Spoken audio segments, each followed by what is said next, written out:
നമസ്കാരം. കേരളം മാറ്റത്തിന്റെ പാതയിലാണെന്നും പാലക്കാട് ബി.ജെ.പിക്ക് കേരളത്തിലേക്കുള്ള കവാടമാണെന്നും പ്രധാനമന്ത്രി നരേന്ദ്രമോദി. എൻ.ഡി.എ സ്ഥാനാർത്ഥികളുടെ തെരഞ്ഞെടുപ്പ് പ്രചരണത്തിന്റെ ഭാഗമായി പാലക്കാട് നടന്ന പൊതുസമ്മേളനത്തിൽ സംസാരിക്കുകയായിരുന്നു അദ്ദേഹം. 10 വർഷത്തിനുള്ളിൽ കേരളത്തിൽ എന്താണ് നടന്നത് എന്ന് മോദി ചോദിച്ചു. വികസന മുരടിപ്പാണ് ഉണ്ടായത്. വികസിത കേരളമാണ് എൻ.ഡി.എയുടെ മുദ്രാവാക്യം. ബി.ജെ.പി അധികാരത്തിൽ വരുന്നതിനെ ഇരുമുന്നണികളും ഭയക്കുന്നു. CPM ബി.ജെ.പിയുടെ ബി ടീമാണെന്നാണ് പറയുന്നത്. കേരളത്തിൽ എൻ.ഡി.എ അധികാരത്തിൽ വരും. യുവാക്കൾക്ക് പ്രയോജനകരമായ ഒന്നും ഇടത് സർക്കാർ ചെയ്തില്ല. യുവാക്കൾ തൊഴിൽ തേടി മറ്റ് സംസ്ഥാനങ്ങളിൽ പോകുന്നു. വികസനമാണ് മോദിയുടെ ഗ്യാരണ്ടിയെന്നും മോദി പറഞ്ഞു. UPA കാലത്ത് നൽകാത്ത ആനുകൂല്യങ്ങൾ എൻ.ഡി.എ സർക്കാർ നൽകി.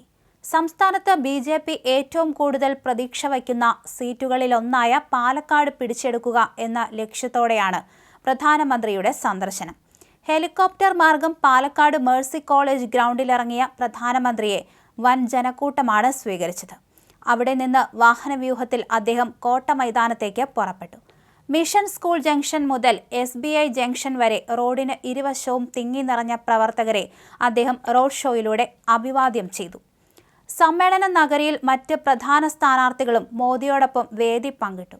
കേരളത്തിലേക്ക് എത്തുന്നതിന് മുൻപ് പ്രധാനമന്ത്രി എക്സിൽ മലയാളത്തിൽ കുറിച്ച കാര്യങ്ങൾ രാഷ്ട്രീയ ശ്രദ്ധ നേടിയിരുന്നു. കേരളത്തിലെ പൊതുമനോഭാവം എൻ.ഡി.എക്ക് അനുകൂലമാണെന്നും LDF, UDF മുന്നണികളുടെ ഭരണത്തിൽ ജനങ്ങൾ അതൃപ്തരാണെന്നും അദ്ദേഹം കുറിച്ചു. ഇന്ന് വൈകിട്ട് കേരളത്തിലെ ജനങ്ങൾക്കൊപ്പമായിരിക്കുമെന്ന് അദ്ദേഹം മലയാളത്തിൽ വ്യക്തമാക്കുകയും ചെയ്തിരുന്നു.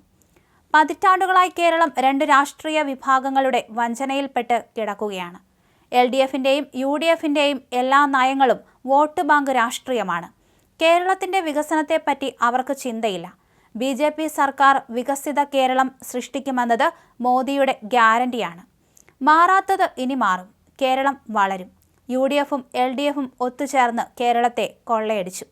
ഈ വിചിത്ര സഖ്യത്തിൽ നമ്മുടെ കേരളം കുടുങ്ങിക്കിടന്നു. കോൺഗ്രസ് ബി.ജെ.പിയുടെ ബി ടീമാണെന്ന് CPM പറയുന്നു. CPM ബി.ജെ.പിയുടെ ബി ടീമാണെന്ന് കോൺഗ്രസ് പറയുന്നു.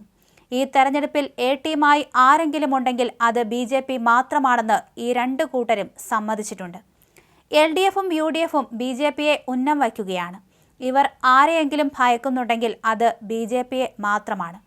കേരളത്തിൽ ബി.ജെ.പി സർക്കാർ ഉണ്ടാകുന്ന പക്ഷം ഇവരുടെ കള്ളത്തരമെല്ലാം പുറത്തു കൊണ്ടുവരും. ബി.ജെ.പി അധികാരത്തിൽ വന്നാൽ LDFന്റെയും UDFന്റെയും സർവ്വ കുംഭകോണങ്ങളെപ്പറ്റിയും അന്വേഷണം നടത്തും. ഇന്ന് വൈകിട്ട് കേരളത്തിലെ ജനങ്ങളോടൊപ്പമായിരിക്കാൻ ഉറ്റുനോക്കുന്നു. പാലക്കാട് നടക്കുന്ന റാലിയിൽ പ്രസംഗിക്കുകയും തുടർന്ന് തൃശൂരിൽ ഒരു റോഡ് ഷോയിൽ പങ്കെടുക്കുകയും ചെയ്യുമെന്നും അദ്ദേഹം പറഞ്ഞിരുന്നു.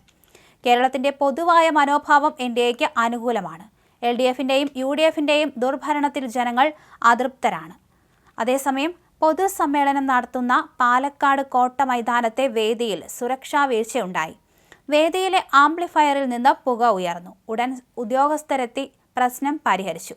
ഓവർലോഡാണ് പുക ഉയരാൻ കാരണമെന്ന് ഉദ്യോഗസ്ഥർ അറിയിച്ചു.